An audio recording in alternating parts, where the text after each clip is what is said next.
Bapak, Ibu, dan jemaat yang terkasih dalam Tuhan, saudara-saudara, rekan-rekan pemuda dan remaja, ada sebuah kisah ketika seorang anak memukul temannya di sekolah. Lalu karena kejadian tersebut, ayah dan ibunya harus dipanggil ke sekolah. Ketika di rumah, sang ayah bertanya, "Apa yang kamu lakukan? Dan kenapa kamu memukul temanmu itu?" Sang anak mencoba menceritakan, "Di dalam diriku seolah-olah ada dua suara. Suara yang pertama menahanku untuk tidak memukulnya. Tetapi ada suara lain yang justru berteriak, 'Pukul saja. Dia pun iseng. Pukul aja. Dia juga nakal.' Dan akhirnya aku kalah. Aku mendengarkan suara yang jahat dan aku memukul teman di sekolahku." Nah, Bapak Ibu, cerita tersebut memang merupakan ilustrasi. Dan gambar yang ada dalam tayangan kita pun juga merupakan ilustrasi. Dikatakan bahwa dalam diri setiap orang ada dua ekor serigala. Ada yang berbulu putih dan ada yang berbulu hitam. Si putih melambangkan kebaikan, si hitam melambangkan keburukan. Mana yang rajin kita beri makan, itulah juga yang akan hidup dalam diri setiap kita. Hari ini kita akan bersama merenungkan bagaimana setiap kita dipanggil untuk menjadi pengikut Kristus, untuk juga memikirkan apa yang Kristus pikirkan.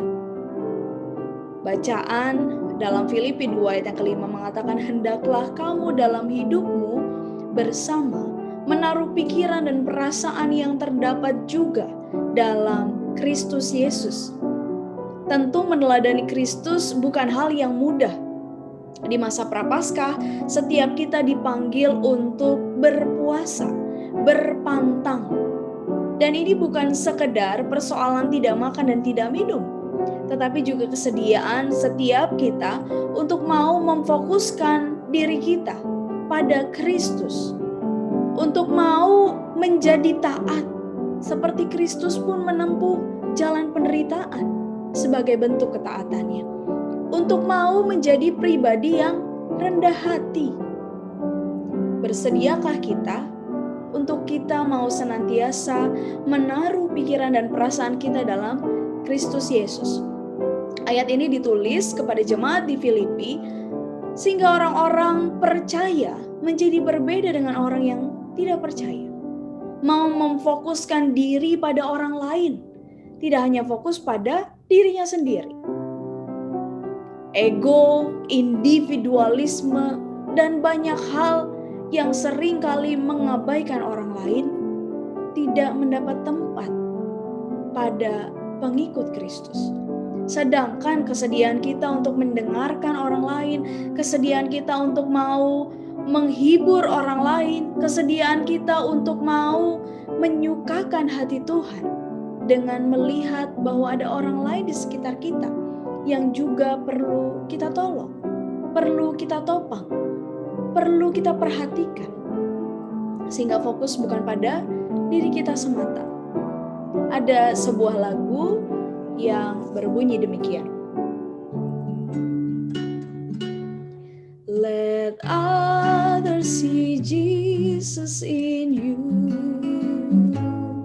Let others see Jesus in you. Keep telling the story, be faithful and true. Let others see Jesus in you. Atau kalau dalam bahasa Indonesia kita menyanyikannya, nyatakan Yesus dalammu. Nyatakan Yesus dalammu. Sampaikan firman dengan hati teguh. Nyatakan Yesus dalammu. Setiap kita dipanggil untuk mau menjadi saksi Kristus, untuk mau menyatakan Kristus melalui hidup kita. Maka panggilan setiap kita baik dalam kita yang bekerja, kita yang belajar di rumah. Maukah kita memuliakan nama Tuhan melalui pendidikan yang sedang kita tempuh?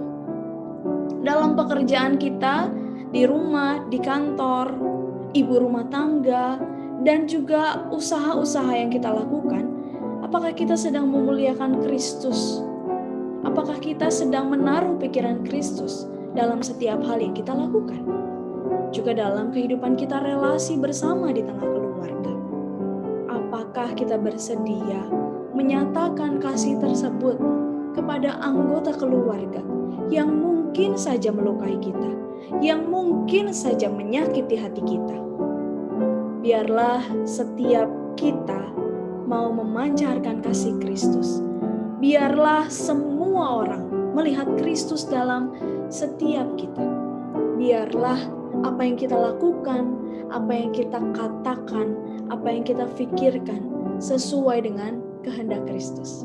Tuhan Yesus memberkati setiap kita.